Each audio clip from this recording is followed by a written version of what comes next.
in 2000. Oh, it's time for the mystery document? The rules here are simple. I guess the author of the mystery document, I either get it right, or I get shocked with the shock pen. All right, what do we got here today?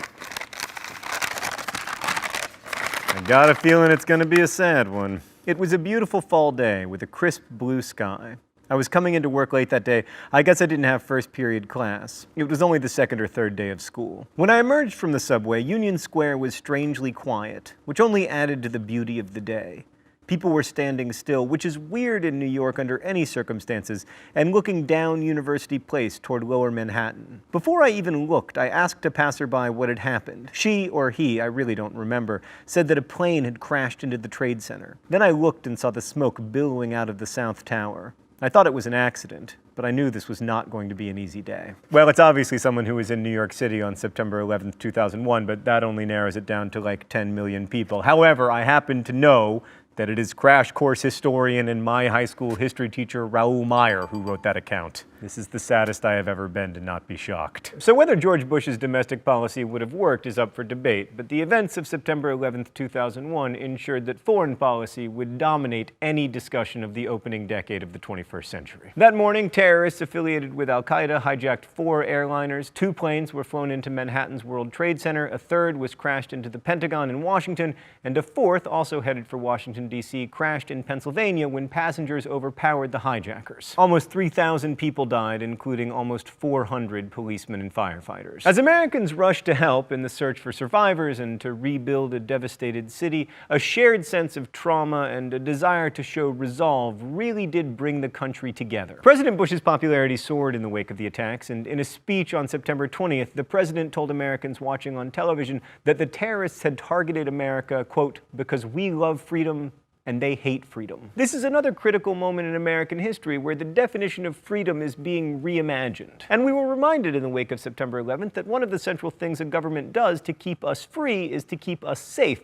But at the same time, ensuring our safety sometimes means impinging upon our freedoms. And the question of how to keep America safe while also preserving our civil liberties is one of the central questions of the 21st century. At any rate, in that September 20th speech, the president announced a new guiding principle in foreign policy that became known as the Bush Doctrine. America would go to war with terrorism, making no distinction between the terrorists and the nations that harbored them. Bush laid out the terms for the world that night. Either you are with us, or you are with the terrorists. But that dichotomy, of course, would prove to be a bit of an oversimplification. So on October 7th, the United States launched its first airstrikes on Afghanistan, which at the time was ruled by a group of Islamic fundamentalists called the Taliban, who were protecting Osama bin Laden, al-Qaeda's leader. This was followed by American ground troops supporting the anti-Taliban Northern Alliance in chasing out the Taliban and setting up a new Afghan government that was friendly to the United States. This new government undid many of the worst Taliban policies, for instance, allowing women and girls to go to school and even to serve in the parliament. More women than girls in the parliament, naturally. But by 2007, the Taliban was beginning to make a comeback. And although fewer than 100 Americans died in the initial phase of the war, a sizable force remained. And in the ensuing 12 years, the number of Americans killed would continue to rise. And then, by January 2002, Bush had expanded the scope of the global war on terror by proclaiming that Iran, Iraq, and North Korea were a, quote, axis of evil that harbored terrorists, even though none of those nations had direct ties to the September 11th attacks. The ultimate goal of the Bush Doctrine was to make the world safe for freedom and also to spread it, and freedom was defined as consisting of political democracy, free expression, religious toleration, free trade, and free markets. These freedoms, Bush said, were right and true for every person in every society. And there's no question that the Saddam Hussein-led Iraq of 2003 was not, by any of those definitions, free. But the 2003 invasion of Iraq by the United States was predicated on 2 ideas. First, that Iraq had weapons of mass destruction, chemical and biological weapons that they were refusing to give up,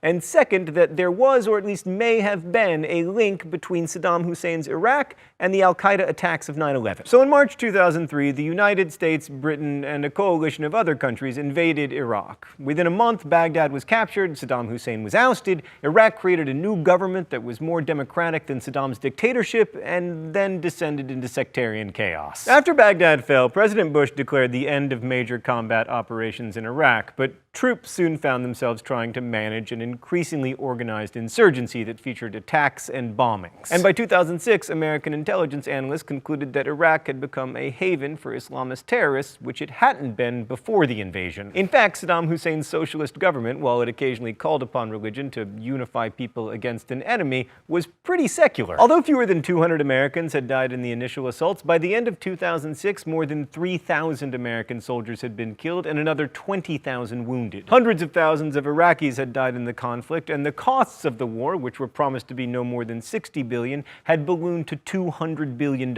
So that, and we try very hard here at Crash Course to be objective, was a bit of a disaster. But let's now go back to the domestic side of things and jump back in time to the passage of the USA Patriot Act, which, believe it or not, is an acronym for the Uniting and Strengthening America by Providing Appropriate Tools Required to Intercept and Obstruct Terrorism Act of 2001. Oh, Congress, you don't pass many laws these days, but when you do, there's some winners. The Patriot Act gave the government unprecedented law enforcement powers to combat domestic terrorism, including the ability to wiretap and spy on Americans. At least 5,000 people connected to the Middle East were called in for questioning, and more than 1,200 were arrested, many held for months without any charge. The administration also set up a camp for accused terrorists in Guantanamo Bay in Cuba, but not the fun kind of camp, the prison kind. It housed more than 700 suspects. The president also authorized the National Security Agency to listen into telephone conversations without first obtaining a warrant, the so-called warrantless wiretapping. In 2013, Americans learned that NSA surveillance has of course gone much further than this, with surveillance programs like PRISM, which sounds like it's out of an Orwell novel.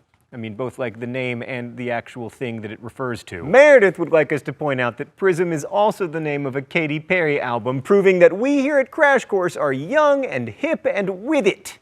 Who is Katy Perry? Oh, right, she has that song in Madagascar 3. Sorry, I have little kids. The Supreme Court eventually limited the executive branch's power and ruled that enemy combatants do have some procedural rights. Congress also banned the use of torture in a 2005 defense appropriations bill sponsored by Republican John McCain, who himself had been a victim of torture in Vietnam. But the Defense Department did condone the continued use of so-called enhanced interrogation techniques like waterboarding, which most countries do consider torture. But George W. Bush won re-election in 2004, defeating the surprising